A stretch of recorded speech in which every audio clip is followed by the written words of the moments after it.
right, y'all. Welcome to the Better Marriage Daily podcast, where we talk about loving each other in spite of each other. And I'm Sean. And I'm V. And we're here to talk about some stuff. So, the last episode we were talking about all kinds of stuff, but I realized that I didn't give my sort of like origin story. So let's start there. So my story is pretty interesting in that, well, to me, it's pretty interesting in that I grew up in a like my dad is one of 14 kids, and my mom is one of 3. So that dynamic in the household playing out in my parents was very interesting. My dad, family oriented, so we were in the country every weekend, going and hanging out with all my cousins. I have a very huge extended family. Very huge extended family. And so it's always about family, always about doing stuff with family, going every weekend. And my mom's side wasn't that much interaction with cousins because, my aunt had one son, my other aunt had no kids. So it was just, me and my cousin Reggie, we were like brothers. We grew up together 6 months apart, 6 weeks apart. 6 weeks. I'm sorry. 6 weeks apart. Yeah, we got luck. We go back to, doing selfies in the crib, in the baby chairs. Wow. We up there posted up against a tree. Both of us. Wow. So we grew up together, man. So that was pretty cool. But then on my dad's side, it's like a whole bunch of people. So family has always been huge for me. But like I was saying in the other episodes, that but I also did see dysfunction, and I'd like to say that. Thinking about marriage like it's supposed to be perfect. We said that a while ago. It'll never be perfect, but it can be perfect for you. It can be perfect for you. Mm-hmm. I realized sometime after college and between college and when I met you is that I thought I was unique with the dysfunction in my family. Okay. I did. I straight up, I thought I was unique. I thought, first of all, I didn't see it as dysfunction. When you are a kid, you don't even know to see things as dysfunctional. Right. You just don't. I mean, it's life, and that's what you're used to, and you think, you don't think much about that because you're a kid. You don't know. Yeah, but at this point, I'm an adult, and I'm still not seeing. I understand some of it is dysfunction after I, start taking the psychology classes and stuff like that. Right. I understand some of it is dysfunction, but I thought that my life was pretty tame because I knew people who didn't have a great home life at all. So I was very aware early on that I was blessed because I had both parents in the home and I had the quote unquote basic family. Right. Taken care of and everything, because I knew a lot of people who didn't have both parents in the house. 2-parent home, yeah. I knew about all of that, and then people was like, man, I wish my dad was in the house. I was like, well, do you? Because because you can have them in the house and it not be what you think it is. Right. And so that I grew up knowing that, but just thinking that most people had pretty much a cool childhood. And then, you get to college and you start talking to people from all different kinds of backgrounds, and not, when I say backgrounds, I don't mean neighborhoods. I mean backgrounds as in their particular family. Right. Because I know people with a whole bunch of money, whose families were totally dysfunctional. I know people with no money who had great houses, great homes, and were totally well adjusted. Yes. Nothing but love in the house. So just individual situations. And so whenever I realized that, I said, well, everybody's dysfunctional. Everyone. But it takes you growing older to get that and going out into the world, to get that information. Yeah. So I'm like, man, okay, cool. So I'm dealing with myself because I always like to make sure, is it me? Is it me? Is it me, or am I tripping, or So I'm constantly asking myself those types of questions. So getting in relationships early on, I guess I kind of dealt with them through the filter of what I saw. So I always wanted to make sure that I presented myself to be who I am, and if I'm cutting for you, if I want to be in a relationship with you, then, I express that early. Right. And, at 19 and 20, that ain't what they're trying to hear.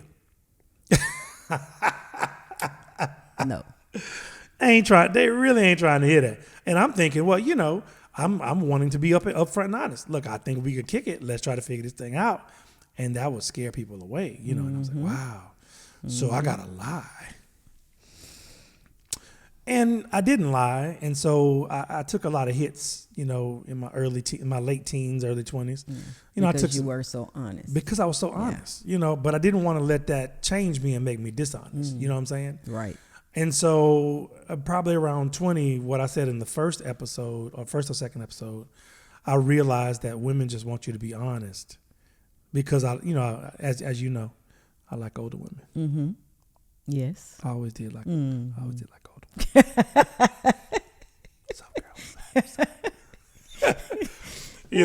and so in talking to these older women, they'd be like, look, hey man, hey, this is what I'm here for. Right. This is it. I say, well, you appreciate us. They're like, yeah, I can't stand people lying to me. Yeah. And I was like, oh. And here's the other disclaimer. I also realized that when I realized that, I used that to the fullest extent that I could. How so? Well, what does that look like? What does that look like? Since we're really transparent here, Yeah. What it looks like is I am able to. It looks like it looked when we got together. But they don't know. Right.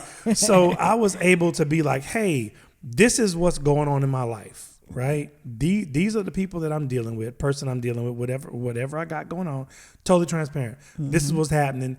We're not exclusive. We're just kicking it. Right. But like we said earlier, kicking it can lead to marriage.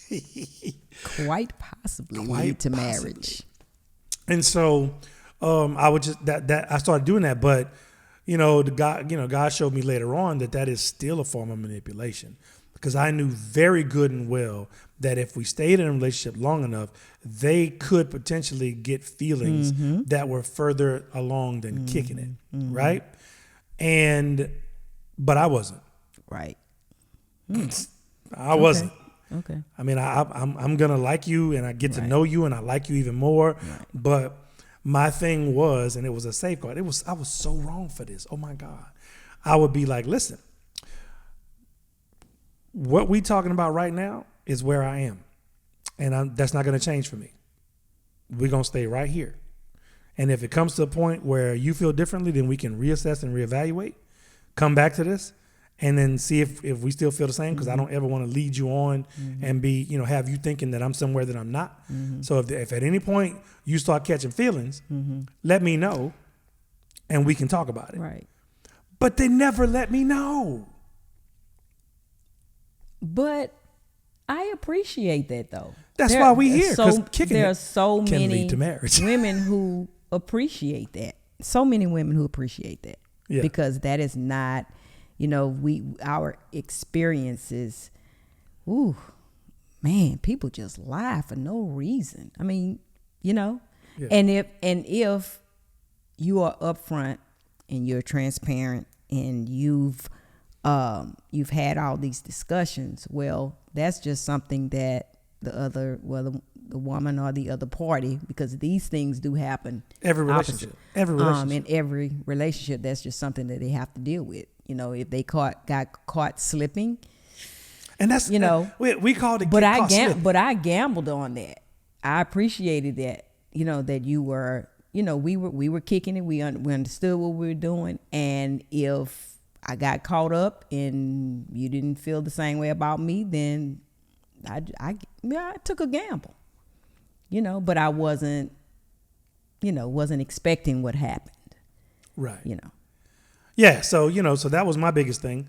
I was just like, hey, I was using that because it worked so well, And I'm assuming that's how it's working today because of the lack of men who either want to commit or able to commit or want to be in a relationship with a woman. I don't know how that's going. So y'all can comment in the comment section and talk about that, and we can address that a little bit more later on. But for me, I've always loved the human woman in all of their forms, all of your forms. So I was just enjoying life, and I just love just getting to know women and different types of women, and that was really cool. I was like, yeah, this is awesome. But I've always wanted to be in a relationship. Like I always knew that I was going to be a great husband. Right. In my mind. In your mind. In my mind.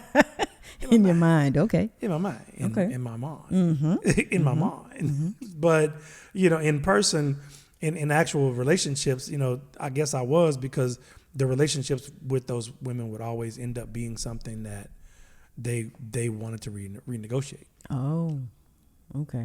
Or they wouldn't say anything and then charge me for them changing and me not.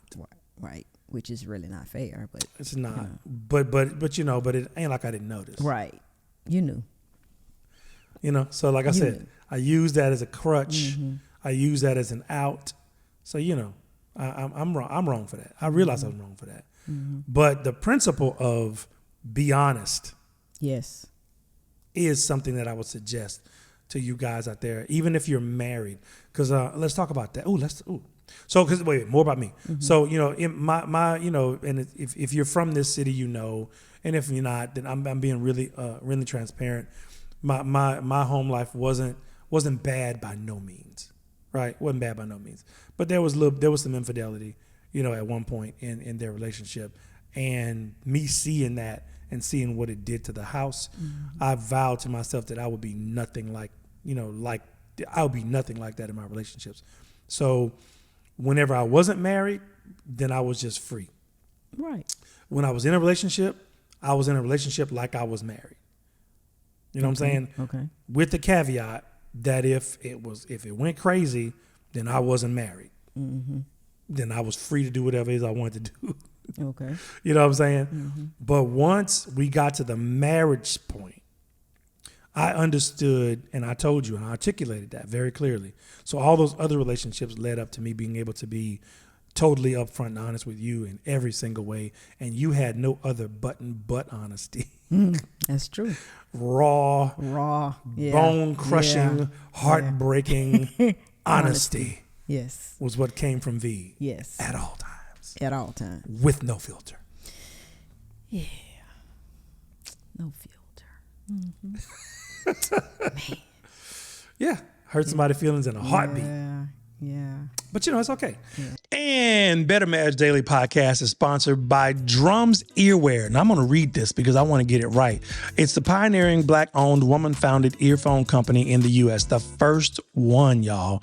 Their mission is to empower audio enthusiasts to safeguard their hearing, reducing the risk of noise-induced hearing loss by delivering high-quality, high-health-conscious audio products that allow for a profound understanding of audio at safe volume levels.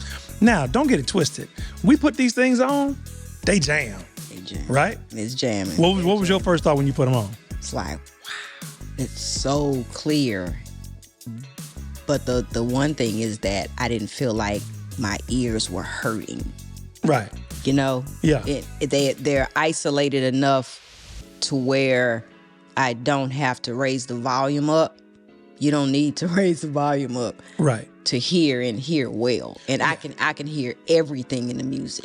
Yeah, it's pretty amazing because they got a lot of low end. So if you listen to music with a lot of low end, a lot of 808s, a lot of bottom, a lot of bass, man, it rumbles. But it's not an offensive rumble, and I can't even turn them all the way up. So Drums Earwear, founded by Dr. Lena Joseph Ford. She's an audiologist from New Orleans, Louisiana. Listen, y'all holla at her. They also have the in-ears. They got the wireless buds, and they have a great microphone on them. Noise cancellation. They have active noise cancellation on these things, which then once you put that button on, it takes the music to a whole nother level. So Drums Earwear, y'all go check them out at drumsworld.com. So anyway, So then by the time I get to her, we're talking and I explain, that I'm dealing with, this person and that person. At the time, okay, so first of all, it was only 2 people. I said only. It sounds so bad. It was only 2 people. And then she had somebody in her life. And I was like, cool. Okay, so cool. We can just kick it. Mm-hmm. So we kicking it. And at some point, I noticed, ladies,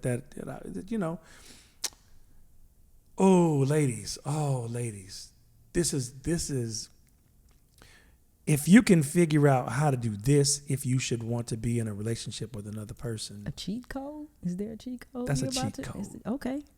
Cheat code. All right. Ladies, if you can figure this out. I remember sitting in between her legs, and I said something so stupid. I verbalized it because, the way our relationship was set up, I understood she was in a very, very testosterone-laden industry. So it wasn't many things I could say to her that she hadn't heard before. And because our relationship was so open and we knew about what we were doing when we weren't together, I felt comfortable enough, which, I apologized for it later, but she was like, I wasn't tripping. It was what it was. I ain't tripping. But I'm sitting between her hair, and believe it or not, she's playing with my curly locks. Sitting between my legs while I'm playing in your hair? Yes. Okay. That what I said? What I said? A little bit different. Sitting between her legs while she's playing in my curly locks. Yes? Okay, yeah. Okay. Yeah. So she's on the sofa, Okay. I'm on the floor, Yeah. and she just talking. She leaning back, and she got her hand. I can see a picture like it's a movie. She's just playing in my hair and playing my hair. So you don't play with my hair no more up here because I ain't got no hair? Is that what you said? No, Is that that's why? not it. Is that why? That's not it. I miss your little fingers on my head. Shy. Okay. And just stroking my little head. Right. But anyway, so she was playing my hair, and I said, wow, this is crazy. Right now in my life, I got the perfect woman. Now, for most people, most women, if I'd have said that, they'd have closed their legs and popped me upside my head and pushed me further onto the floor. Right. But I was different. She was different. Yeah, I was different. Because I had to sit there and listen whenever she said some stuff that wasn't about me. I had to sit there and listen and tell, you know what I'm saying? So it's cool. And so she, oh, really? I said, why you say that? I said, well, I got, this one that provides this for me. This one provides that for me. Primarily is giving me those vibes and this part of the thing that I need satisfied.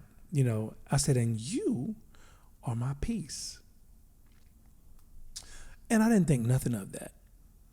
And after I said that, that was the day when I told y'all I heard from the audible voice of God saying, so you've passed up your wife all these times. Are you going to pass this one up as well? And it's because she was my peace. So if you can figure out how to be someone's peace, and I want to say specifically for a man, if you can be a man's peace and his sanctuary, he will fight heaven and earth and burn anything in the way of anything that could come against that. Yeah. Wow. And he won't know why if he's not elevated. He'll just know. And you know what? Because again, I grew up in the 70s. Yeah. Born in the 60s, grew up in the 70s. In the 80s, I was pretty much teen adult, right? Right. Teen to adult in the 80s. What I used to hear the older guys talk about, and what you probably saw in your reactions in your neighborhoods and in your social circles, was that a man was married to a woman, and the only person that didn't know he was cheating was his wife.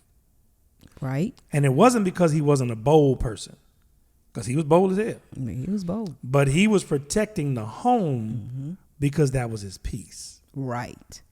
It wasn't even about 50%. It wasn't even about her taking it. It was about, if he lost her, he'd be crushed. But he's still out there being stupid, spreading his seed around all creation. Right. Right? Right. So I can't explain why that happens. I just think that some men just, by their upbringing, don't know how to commit at some level or be satisfied. But I believe if they can have it in their minds like me to say, look, when I get married, I'm committed to you. And if we can trust you, I think I'm talking through it, because I listen to these guys talk as well. And what happens is, you know how when you're in a relationship early on, how everything's all well and good, and you know the frequency of the coming together. You know what I mean? Right. It's regular, and however. And then once you get married, in some instances, y'all change. So I can even, if we probably interviewed some of those guys and we go, well, why did you feel the need to cheat? And they may have said something along the lines of, well, you know, I expressed to my wife what I wanted over and over and over, and then she wouldn't give it to me. And it's not like I don't love her and don't want to be with her, but I really want to do this. And she doesn't want to do that. Or she doesn't do it enough. She thinks once a month is fine. I need more than that, you know? And then he goes out and fixes it. And I think in his twisted way, he's fixing it so that he can have peace at home. Right. Which is messed up, cocked up, and rocked up. That's really. But if there's no communication. Right. Yeah. That's really, never thought about that. Because full transparency. Yeah. I told you something messed up like that. You did. What did I say? What did I say? I don't remember, because it's been it was a journey. I don't really remember all that, but the thought that. Well, I'll tell you. I remember what it was. What? Because I had to come in and apologize for it. Okay, what was it? So. See, I just pushed that and. That's what I'm saying.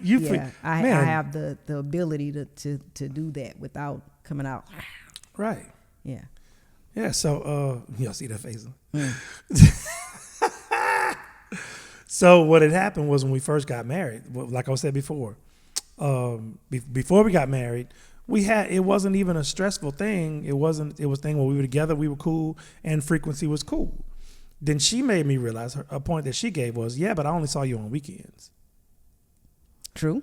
She said, not every weekend. And not every weekend. Yeah. She said, so you can get your mind. Right. Yeah. But. Say what you said. I don't want to talk for you. We're just. I froze now. Yeah. I'm. You said, back, yeah, boy, but I had all week to get ready for it. I could get my mind ready for what. Yes, that's true. That's true. And then it wasn't every weekend. So, you know, and we didn't live in this, number one, we didn't live in the same state. Nope. I mean, house, we didn't live in the same state. We were out still doing our own thing. So it was a little bit, it was, you know, all of those. And that's why I could tell you that, well, it's because we didn't see each other every day and all that too, you know. Yeah. Yeah. And so what had happened was we were all cool. And like I said earlier, we almost didn't get married because I was like, hey, man, look. I was like, look, this is not working for me. And, you know, and she got me, y'all. She got me. She said, it's because I'm on Graveyard. Mm-hmm. But that was a lot of the issue too. It was. Yeah. Great. We found out because with my job, every year we would change shifts, and that particular year I had to go to graveyards because I'd been on evenings the year before, and 6 months before, and that did not work out, being a single parent, and that was horrible. So I didn't have a choice. So the working graveyards, you know, you're tired, you're exhausted, you know, I'm still a single parent, and I wasn't sleeping well. My body just didn't adjust to that well. And then, you know, we were together, and it was difficult. It really was. Yeah.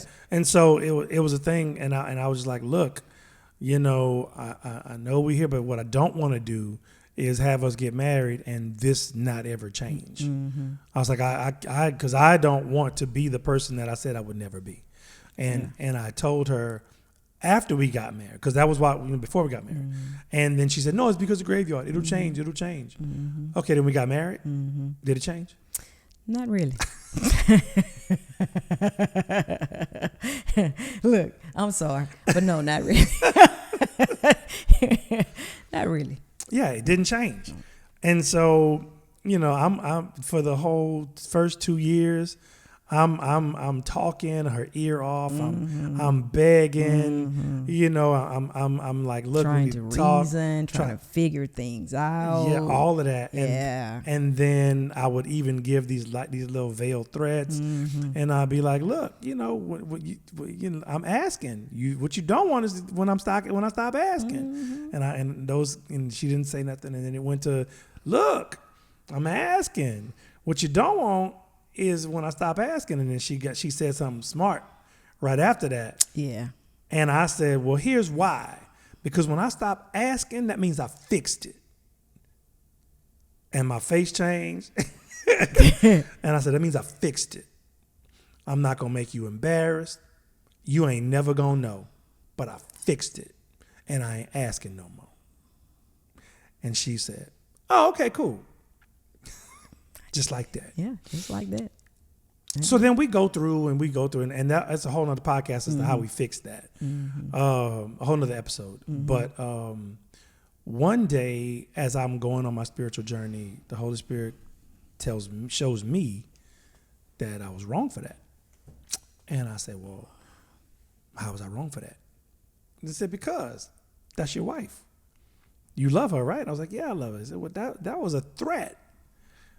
And it wasn't necessarily a fair threat. It was justified in your mind, but I don't know how fair it was. You know, it's like, okay. And then it was like, and the biggest reason is what you don't realize that I'm showing you right now is the toll it's taken on your relationship. So the way I operate, whenever I realize that, you know, that when I get a revelation, I go immediately and make it right. So she was in bed, and it was after 9 o'clock.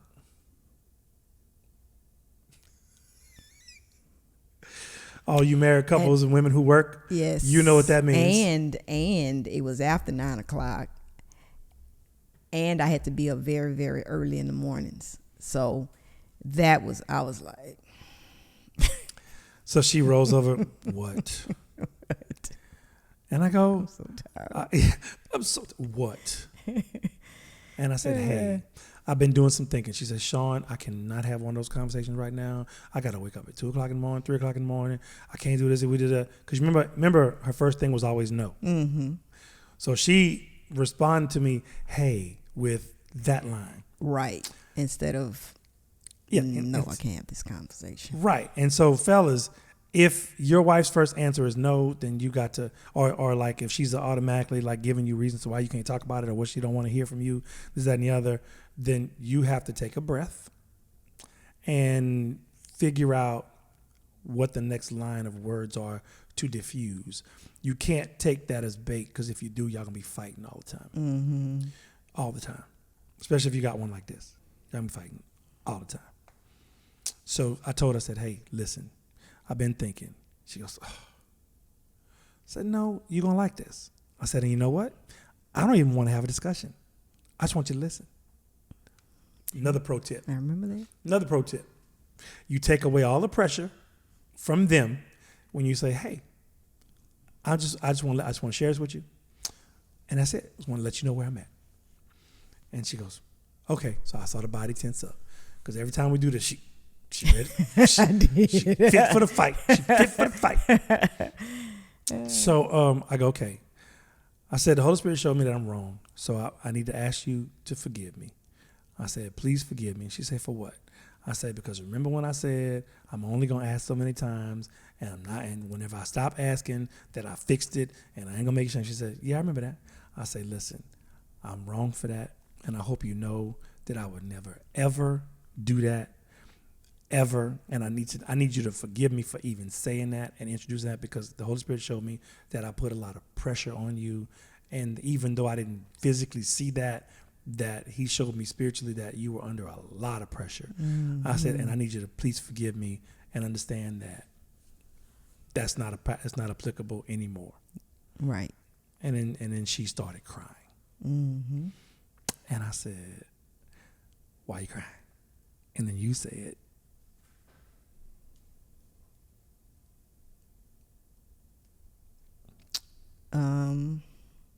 I said. You don't remember what you said?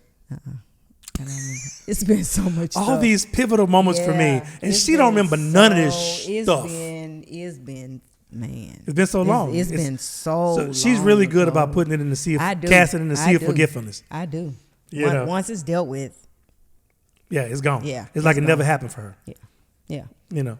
And that's something that's happened within the last several years because Last 2 decades.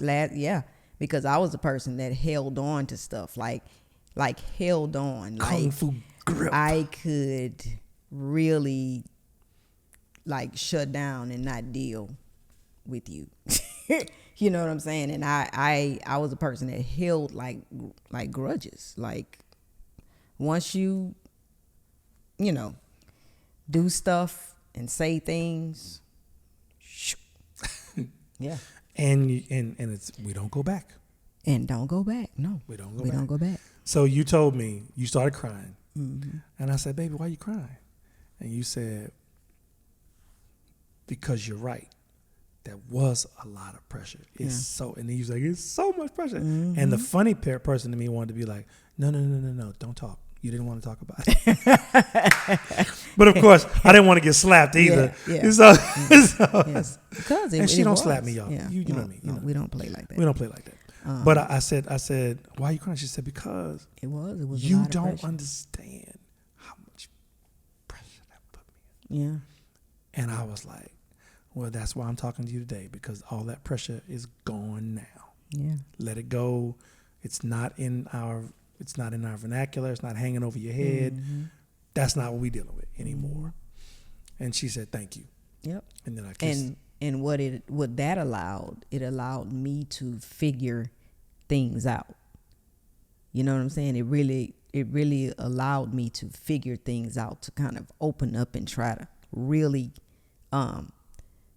figure things out, and why, number one, I was feeling all the pressures, and why I was not as attentive as I should have been, and all that. So that apology allowed me to start the process of figuring it out, you know. Mm-hmm. Yeah. That blessed me. It really did.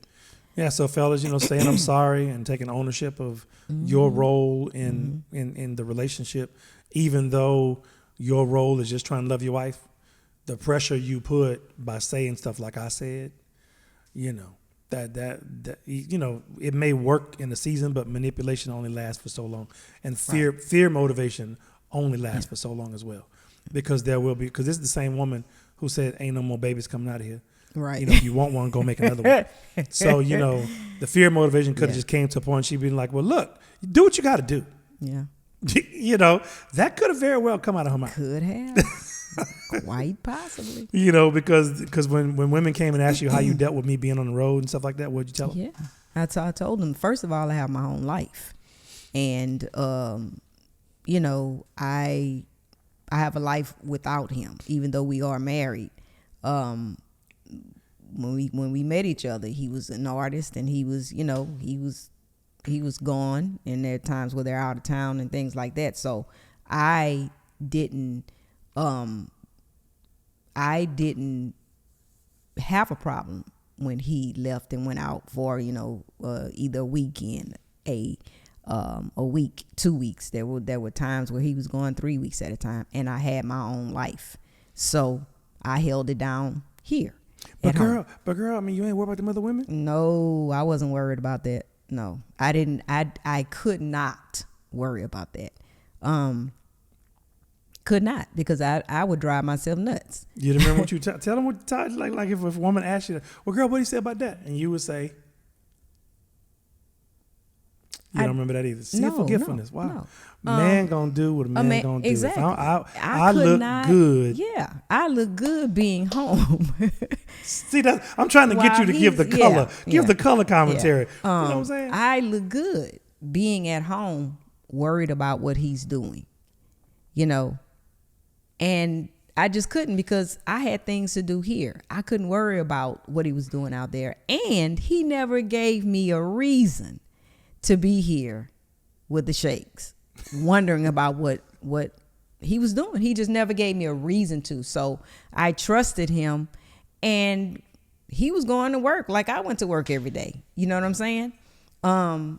So I didn't have a problem with it, but I just had to make, people who would ask me about that, because that was the number one thing, because they knew he was an artist. And that was their number one question. How do you handle that? Because he's gone a lot. I live my life. He's working. You know what I'm saying? He's not like he's just going out, just playing around. He's working. That's what he does. That is his career. And I have my own career. So I didn't worry about that. And tell the truth. A lot of times you were like, and I get a break. Oh, yeah, I did. But it wasn't that before you were going like, oh, yeah, he's gone for a week. I get a break. No. Yeah. I didn't think about that. Yeah. It was a break, but I didn't think about it really. I was here living and holding it down. Holding it down. I did. Yeah, you missed me pawning on you. How you say pawning all over? I did. But you missed that while I was gone? I did. Yeah. That's another question. Ladies, I want to ask that question. How come when you got a man who you can answer this question. What? I don't know, you might be able to. How come when you got a man who just don't want to do nothing but just like be close to you, want to touch you, want to kiss on you, stuff like that, how come it's always opposite? Like the women who got that don't want it, and the ones who don't got it, don't have it, want it? It seems that way. But we're talking about experiences. We're talking about, like you were talking about, growing up. I didn't grow up in a home where they were all over you and hugging and kissing on you and all that other kind of stuff. I didn't see that with my parents. So I grew up, not thinking that, I loved it, but really, to be honest, at times, I think because I didn't see it and I didn't experience it at home, I think it kind of made me uncomfortable, even though I loved it. It absolutely made you uncomfortable, because anytime I do this, you got the kung fu. But when you don't grow up with that, when you don't grow up with that, it's just funny. But like we were talking in the other podcast about bringing trauma in, that's not trauma, but if you've lived, it's a form, childhood, it's a form of trauma. Different. I think it's a form of trauma you're experiencing whenever I come and want to be emotional. Whenever in your that's the thing about asking about the upbringing, and finding out about the upbringing, because you didn't grow up in a house where everybody was lovey-dovey. No, we knew we were loved and didn't doubt that, but did not grow up. My parents, they still married. And they still married. How many They've been years? married 59 years. 59 years, man. But we didn't grow up in that kind of environment in the home. You know what I'm saying? Yeah. So mine wasn't like that either. Which is remarkable, because with you being that person. You know what I'm saying? It really is, to say the way that you grew up. You know what I'm saying? But I don't know. Yeah, there was some affection in the house. Yeah. But it wasn't like a lot. And like I said, maybe because I understand that, we've got to, in a relationship, you got to have that contact going, because it's important. It's important because it endears you to each other. But I didn't know, and it's so funny because I didn't even know what I was missing, because when you grow up not having something, you don't know that you're missing anything. What you never had, right. That's true. Come on, son. Now. Oh, rest your soul. You can fool a few. It's true. Man. I'm telling you, that was a big thing. So we're still talking about me and my experiences. We're also still piggybacking on the other ones about having these conversations beforehand, because to my credit, I had the conversation with her over and over and over, because whenever we were kicking it, when we were just kicking it in groups, we talked about what we liked and what we didn't like, and because those conversations happened. Right. And I was very clear. I said, I like kissing, hugging, I like touching a lot. Yep. You know what I'm saying? Like Vicious rapped on my song. I didn't even tell him, and he did. I said, "Oh, baby, look, see, even Vicious know. Yep. But I said, I just love kids. I said, I could just sit there and I said, and then with those beautiful lips you got, I said, ooh, I could just nibble. Tell me that all the time. I could just nibble on them things. Yeah. And she was like, oh, yeah, oh, cool. And then we got married. She's like, get away from me. I didn't say get away from me. I go to she.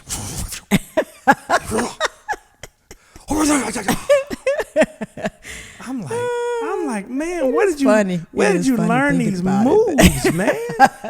It was so funny.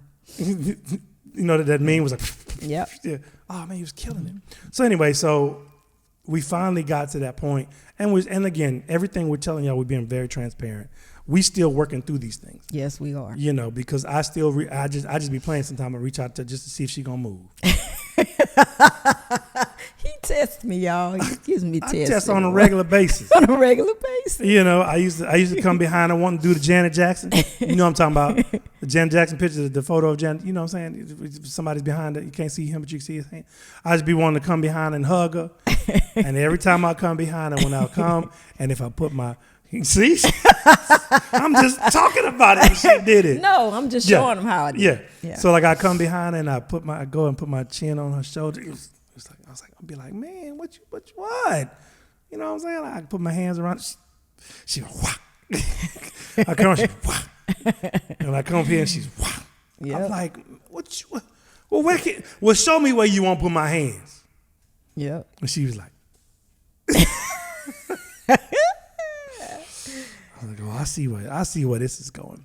You have me being silly on here. Yeah, because they need to know. You know, they need to know that we have a great life. Yeah, we're very clear about who we are, yep, and who we've been. Mm-hmm. You know, and we're clear about where we're going because it's always been, you know, like I said, my initiative to make sure that we're in a very loving, communicative relationship because I understand that the number one thing in a relationship is communication, and I think we can go out on this point. So fellas, takeaways from this. Ladies, takeaway from this. Fellas, the takeaway is be clear about your intentions. If you're clear about your intentions, because I believe most men want to be in relationships. They want to be in a solid relationships. They've just been in so many bad ones that they don't know how a good one looks. So be clear about what you want, and ladies, be open whenever he wants to be clear, and you be clear. Don't tell him something that you know you don't mean, hoping that you can change him, because like we talked about in the first one, whenever she said she didn't want to have no more kids, and she said if you want some, go make one. Right. I thought that was negotiable. He did, and I was upfront. I mean, I don't know how many ways I could have said it, but he was holding out hope. You know, I kept hope alive. He kept hope alive. Bless his heart. Yeah, man, I kept hope alive, man. I was like, man, and then we got closer to 40 and closer to 40. Then we hit 40. Think about it. I was already close to 40 and 36. I know. I thought I had 2 years where I could put. Hey, I thought 2 years we can knock you up in a couple of years, something like that. You were like, no, sir. Negative. You were like, nope. I told you. I was like, man. No. So I went in thinking I could change that. He did. Because I intellectually thought that the reason that it wasn't cool was because the situations weren't right. Nothing was right about it. You know, it was if she was doing it solo and she didn't want to do it again, had a bad experience all the way around. I did. She was like, no. The actual physical pregnancy.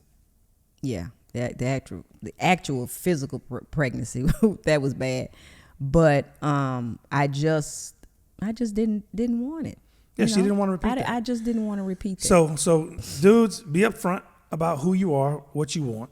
Ladies, reciprocate. Be upfront. You got to have this communication and and this doesn't have to be like a meeting where you have this conversation. No. We were in groups and we were in the groups talking about it, and we were saying what our must-haves and what our deal breakers, absolute deal breakers were in the conversation. So we had a basis of relationship knowledge whenever we got together to start kicking it. We knew about who each other were. I knew she was a no-nonsense person and she didn't take no stuff. Mm-hmm. And she knew that I was very serious and that I was very loving and that I wanted to, that I was going to want to be, huggy, touchy, feely. Mm-hmm. She knew that. I knew that. And she felt like she could try it, but then when she tried it, she didn't like it. But she didn't know how to say she didn't like it. And she knew that saying she didn't like it was going to be a deal breaker. Mm-hmm. So she didn't say nothing. Mm-hmm. Mm-hmm. That's true. That's true. You know, Yeah. so y'all got to be upfront, because if that would have been something that I could not work on accepting and waiting for her to change and morph into 22, almost 23 years later, then, you know, that would have been a deal breaker for me.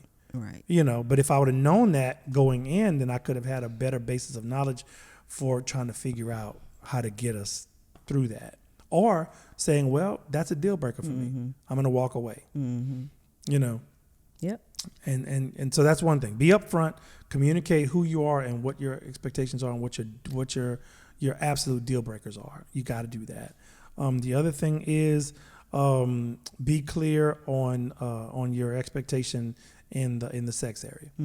Because what I can say, just being a relationship watcher all these years, is that, and being in these relationships, is that when sex is good or okay, it is 5% of a relationship. But when it is not good, or there's a problem, or there's a lack, or there's something, or it's not on an acceptable basis for both parties, it becomes 95% of your relationship. It will enter into every argument, every conversation, every good experience, every bad experience. Yes. It will be right there, Yes. peppering how you relate to each other. Because with the person in the relationship who wants it more than the other one, you know, that person is on edge all the time.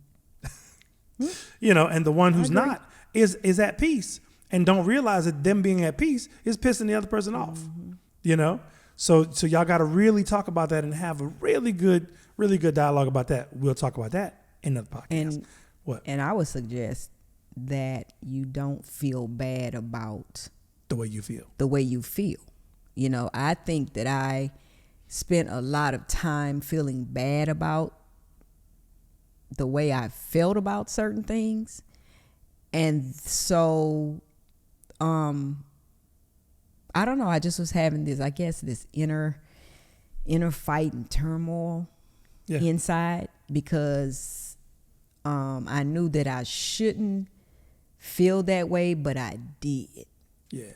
You know? Yeah. And so I had to figure things out. I had to, you know, figure out the whys. And first of all, you have to really want to know the whys. You really have to want to know. That's the only way that you're going to get past things, you know.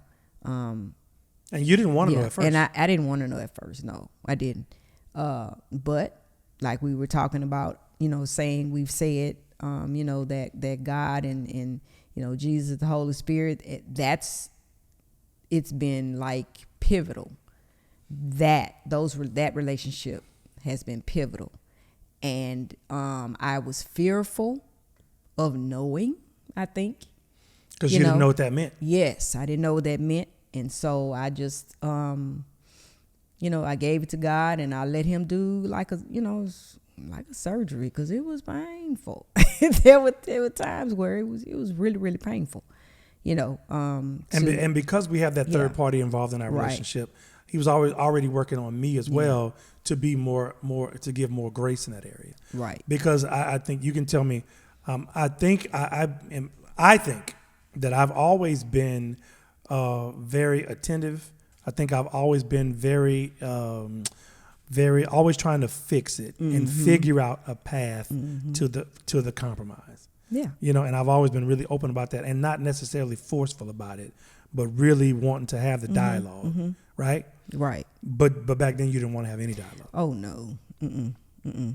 Because you know, I just knew something wasn't right. I knew that my feelings about certain things was just really, I'm not going to say weird. It's just the way that I felt. But finding out wanting to know the whys, I knew that would be a deep dive. And at the time, I just couldn't, I didn't want to do it. It's true. Yeah, it's true. So we'll come back to that. So communication is set the expectation level. And then for me, like I said, doing the filter through that, I told you I wanted to be the exact opposite. My dad was really playful with my mom, so that's something that I learned was cool, because I watched how it made her smile. Yeah. Right. So I watched those things, and the other things that he did that didn't make her smile, I didn't do those things. Right. And I stayed away from those things as far as possible. Right. And so when I come into this relationship, I just want it to be everything. And, and that was a lot of pressure. So again, we'll talk about we'll do one where what happens when the expectation that you set and that you're going for is the thing that's breaking down your relationship. Ooh. Okay. Joel, make a note because I'm not going to remember that. Yeah, that's going to be one. What happens, because my expectation was that once we get married, we're going to be cool. She's going to be my all in all, all in all. And then she's like, that's too much pressure. I don't want that. I don't want that. I don't want that. Get that away from me. I told you I seen too many of those things today. I saw 50 today, and this is 51. And I do not want to see 51 today. Not that I was going around showing my junk. I'm just saying, just the inference that I was wanting my junk to be involved in a relationship was enough for her to be like, no, get away from me.